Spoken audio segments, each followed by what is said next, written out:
बिस्मिल्लाहिर्रहमानिर्रहीम। Dear well wishers, माह रमज़ान के तीसरे अशरे की एडवांस मुबारकबाद कबूल हो। इंशाअल्लाह तीसरा अशरा जहन्नम से रिहाई का सबब बनेगा। अल्लाह ताला आपको हिम्मत और तौफीक दे कि आप माह रमज़ान की तमाम नेमतों को समेटें। आज की वीडियो स्टे ऑर्डर को डिस्कस करेगी और बाकी वो तमाम बातें जो आपने कमेंट्स में पूछी हैं। Dear well wisher, stay order का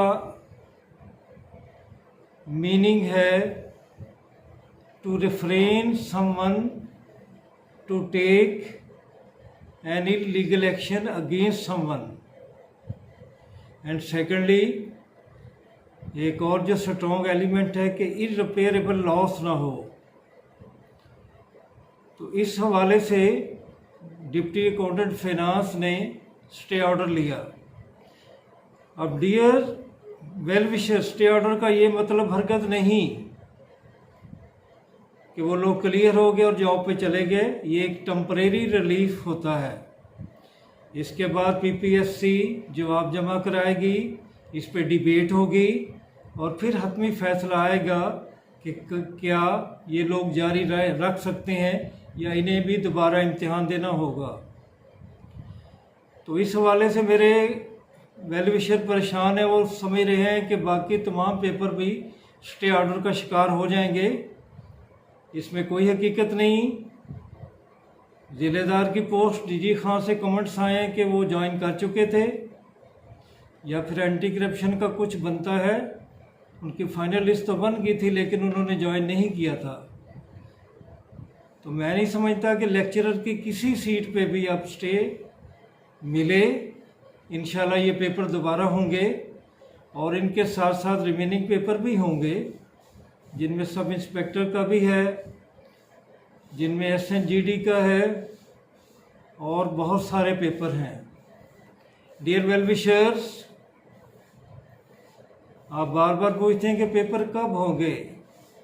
अब तो मामला आपके सामने है कि कोरोना वायरस अगर कंट्रोल हो जाता है तो ये ईद के बाद हो जाएंगे, मई में हो जाने चाहिए, जून में हो जाने चाहिए। अगर ये कंट्रोल नहीं होता तो ये बात आगे भी जा सकती है। दूसरा जो एक अहम पॉइंट सामने आया है कि मिनिस्टर फॉर एजुकेशन ने ये अनाउंस किया है कि इंटर बोर्ड के इम्तिहानात 15 जून के बाद होंगे। तो मेरे वेल विशर ये समझते हैं कि पीपीएससी का भी इनसे कोई ताल्लुक है। इनसे पीपीएससी का कोई ताल्लुक नहीं है। उनका अपना सिस्टम है, इनका अपना सिस्टम है।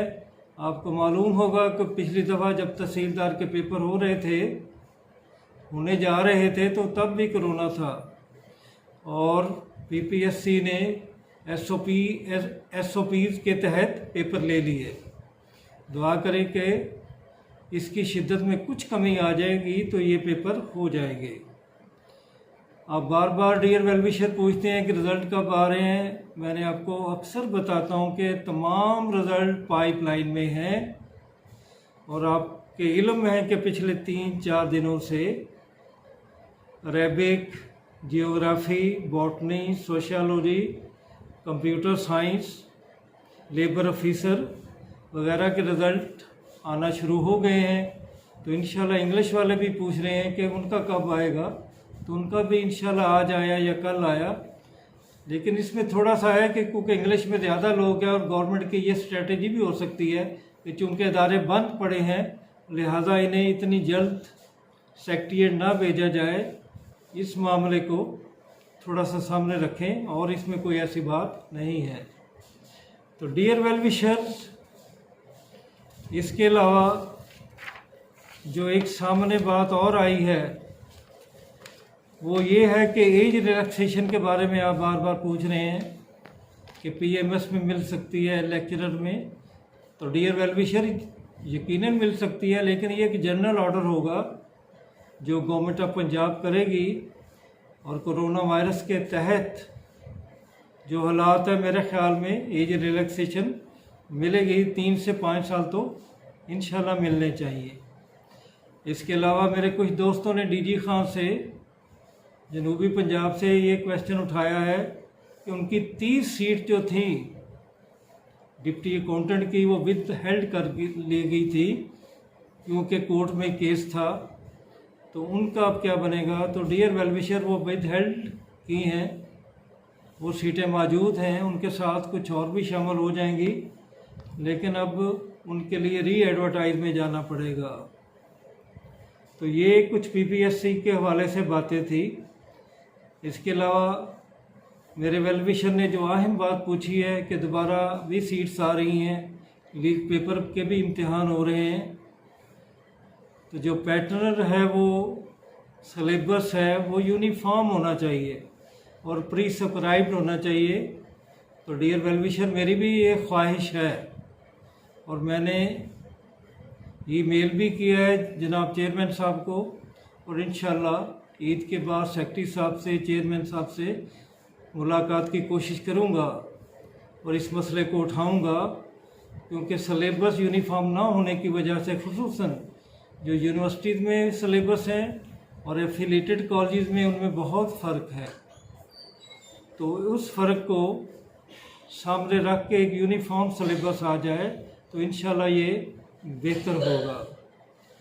तो डियर वेलविशर, आपने कुछ और पूछा है डिले के हवाले से कि कितना डिले हो सकता है। तो डिले के बारे में डियर वेलविशर, पीपीएससी जैसा कि मैंने पहले बताया है कि बहुत जल्द पेपर ले सकती है और इस पोजीशन में है। तो ये आपकी चंद बातें थी।